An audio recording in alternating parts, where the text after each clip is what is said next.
The of Wales has also launched a large-scale research project on the technoference that she believes is damaging parents' relationships with children. So the Royal Foundation for Early Childhood says that more evidence is needed about what causes people to turn to digital devices rather than engage in family life, and to help really combat this problem. So this foundation is going to donate £100,000 to a study which it hopes will lead change by offering practical solutions for parents. Look, another important cause here, Andrew. What can you tell us about this?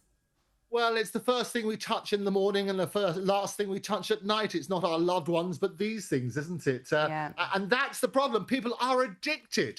And what she's saying is that phones are sort of wrecking parent-childhood bonds. And she's launched this large-scale research project called this technoference, which she wants to sort of basically guard against, the interference by technology in people's lives. She said more evidence is needed about what causes people to turn to digital devices rather than engage in family life. And you see many people now in restaurants, in shops, and even sitting around the family tables are all glued to their screens Aren't rather than they? engaging in conversation. I'm sure you see that all the time. It's extraordinary how people date nowadays because they don't really know how to communicate. They don't know how to talk and so on and so forth. So she said that a whole generation, I support her on this as well, is more isolated, more lonely, and less equipped to form those warm, meaningful relationships that were the basis of a happy, healthy life. And you might remember last week, she urged business leaders to prioritize time and tenderness alongside profit and success, saying that she believed in restoring the dignity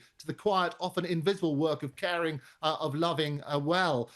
So it is interesting. I've spoken previously about the Wales's children. And none of them have phones. 12-year-old Prince George, apparently, William's spoken about this. It's he wants to maybe get a dumb phone, not a smartphone, but one is not connected to the internet, which he might need when he starts secondary school, because it's an ongoing conflict between them, because obviously a lot of their contemporaries have phones. But it's very, very clear that this is what they want them to do, not be digitally dependent at this age. It was interesting. They refer to a new survey which has said that 62% of those in the UK, adults, said that they were sometimes, often, or always distracted by phones, was the big survey on that sort of basis, or digital devices while spending time with the family. So again, I would absolutely endorse this sort of stuff. The more we can make sure that people are not digitally dependent, the better. And so well done, Princess Catherine, yet again.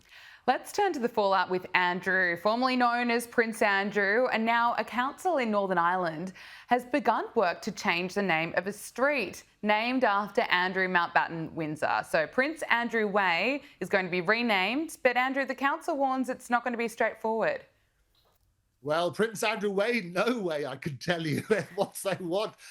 So this is the Mid and East Antrim Council in Northern Ireland. They've begun work to change the name. Lots of residents complain, say, we don't want it to be called Prince Andrew Way now, so that's going to happen. What happens is there's slight complications, because there are things like bank accounts, so credit card, driver's license, utility bills, and so on and so forth. They're all dependent on getting the address right. And so what they've warned about, there will be these changes, but there will be those sort of impacts accordingly. So there is this sort of bureaucratic nightmare as a result of it. I mentioned previously as well, there's a pub very near to me called the Duke of York pub, which used to have a picture of Prince Andrew outside. That has been swiftly removed in the last few months, and people are basically revisiting on that sort of basis. But there are a few Prince Andrew Ways around the UK, and all of those are currently revisiting what they should call it. Just finally on Fergie, Sarah Ferguson is tipped to take part in a bombshell interview. The ex-Duchess is said to have an appetite for revenge. She's reportedly not happy with King Charles's decision to evict her and her ex-husband, Andrew Mountbatten Windsor, from Royal Lodge, of course, amid the scandal involving their connection to convicted sex offender Jeffrey Epstein. Andrew, what can you tell us about this? Is Fergie going to sit down for a bombshell interview? Well, I think if you offered her a lot of money, she'd come and sit with us next week. That's what's going to happen, Gabriella. But no, she's certainly not happy. She's lived there for a long time. This 30-room Royal Lodge that we talked about, they're going to be hoofed out. I predict it's obviously going to be after Christmas now. There's discussions of where she may move next. and we've talked about that. But clearly, money's going to be an issue. It always has been with Fergie, and we've talked about various things. This is the problem with Epstein. She had to borrow money from him, the £15,000 to pay somebody off, and that as a result of all the sort of email leaks and so on and so forth. But she's in a terrible state at the moment, not least both mentally, which is awful, but also financially. So there is talk that a number of people are sort of swirling around her because she needs the cash. And there's every possibility that she may sign up even for Oprah again for $1 million. I don't know, that's been bandied about. She might do it for less than that. The big problem for all of this is obviously the king, because his whole reign has now been tarnished with this particular scandal. He wants to move on so they can work on that sort of basis.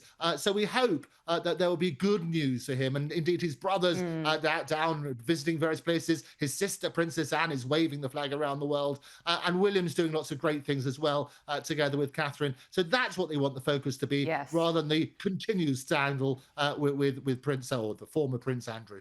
Absolutely. Andrew Eborn, royal broadcaster and barrister, and of course, president of Octopus TV. Thank you so much for your time with us on Power Hour. So good to talk to you. It's lovely to speak to you as always, Gabriella. See you next week.